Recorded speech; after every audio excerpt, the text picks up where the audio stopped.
rekapitulasi data yang diinput oleh KPPS di seluruh Indonesia dipilih berdasarkan dapil, yaitu provinsi, dan data ditampilkan rincian perolehan suara caleg. Dari tabel batang seperti ini kita bisa lihat, misalnya perolehan suaranya, jumlah caleg DPD yang maju pada setiap tabel DPD itu. Next. DPD juga kami tampilkan hasil pindai dokumen C hasilnya. Jadi bisa dilihat Bapak Ibu sekalian, inilah bentuk hasil pindai dokumen untuk DPD. Next. Ini update data pertanggal 19 Februari 2024 untuk Presiden dan Wakil Presiden. Pukul 16.00, Bapak Ibu sebenarnya bisa lihat secara mandiri. Jadi inilah hasilnya, per jamnya juga sudah disampaikan, dan sekali lagi inilah bentuk akuntabilitas kerja Sirekap untuk dapat ditampilkan pada publik. Next. Sirekap dikembangkan dan dibangun sebagai sistem informasi yang dapat terkontrol, termonitor, dan terjaga.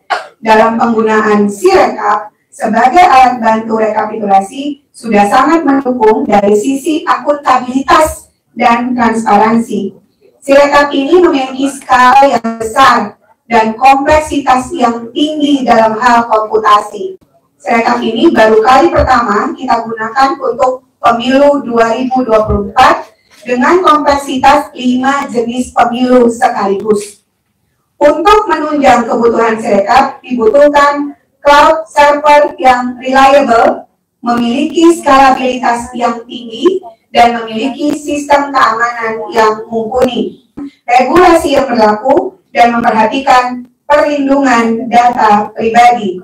Lokasi penyimpanan data seluruhnya berada di Indonesia. Tidak ada data yang disimpan di entitas negara lain. Ini gambaran portal publikasi Sirekap di pemilu 2024.kpu waktu 14 next sampai dengan 14 Februari 2024 dapat dilihat sudah diakses sebanyak 604.307.624 kali. Dengan traffic yang begitu tinggi, portal publikasi dapat diakses tanpa ada kendala. Alhamdulillah. Kalaupun ada kendala, kami dapat menanganinya bekerja sama dengan keamanan siber KPU. CDN yang berfungsi sebagai loket-loket akses yang tersebar secara global dapat berjalan secara efektif. Portal publikasi ini dalam rentang waktu yang tadi sudah disampaikan, beban traffic yang dialami sistem pada bulan Februari tercatat mencapai 18 terabyte. 18 terabyte, dan untuk mengelola traffic yang begitu tinggi, KPU mengimplementasikan CDN, Content Delivery Network, yang berfungsi sebagai loket-loket yang tersebar secara global di seluruh belahan dunia. Dengan penerapan CDN, publik dapat mengakses portal publikasi Sirekap yang akan diarahkan ke CDN sehingga website memiliki kinerja lebih cepat, aman via jaringan yang dimaksud. Ini arsitektur keamanannya. Pada sisi keamanan aplikasi Sirekap, Sirekap dilindungi oleh WAF, Web Application Firewall, dan anti-DDoS yang dapat memberikan pembersihan traffic yang efisien dan perlindungan yang bahkan saat akses ke aplikasi sangat tinggi pada waktu yang bersamaan. Next. Ini anti-DDoS.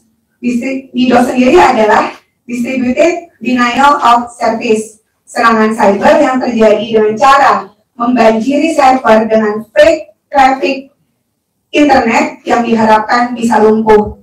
Tujuannya adalah untuk mencegah pengguna lain mengakses layanan. Terdapat dua pengguna, Bapak Ibu sekalian, untuk kita sendiri, dalam hal ini Sirekap, tidak hanya di Indonesia, tapi juga luar Indonesia. Cloud memiliki teknologi IP yang menggunakan Anycast IP dan diregistrasi di Singapura. Hal ini dilakukan dengan alasan bahwa DDoS terjadi tidak hanya di Indonesia. Traffic anti-DDoS terbagi menjadi dua traffic untuk user Indonesia melalui jalur IP network yang terdapat di Indonesia. Pada tanggal 14 Februari 2024, beberapa website KPU mengalami serangan DDoS yang berakibat web kpu.go.id tidak dapat diakses sementara waktu. Namun, web pemilu2024.kpu.go.id, cek dptonline.kpu.go.id, infopemilu.kpu.go.id masih dapat berjalan dengan baik. Proses KPPS ketika awal menginput ke dalam Sirekap sempat mengalami kendala beberapa saat karena DNS.go.id mengalami serangan DDoS, namun dalam waktu 2 jam dapat teratasi. Next. CDN, Content Delivery Network.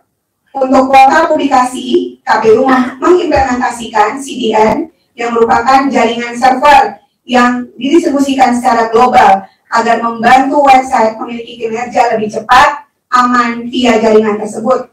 User akan dilayani oleh CDN terdekat dengan lokasi user tersebut.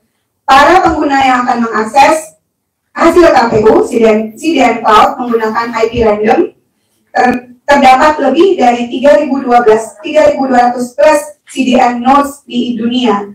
Proses unggah formulir C hasil oleh KPPS, baik dalam maupun luar negeri, berjumlah lebih dari 1,6 juta orang, bersamaan dengan aktivitas publik yang baik dalam maupun luar negeri yang ingin melihat data hasil pemilu, maka diperlukan distribusi akses terhadap portal tersebut yang berada di seluruh belahan dunia untuk mempercepat aksesnya.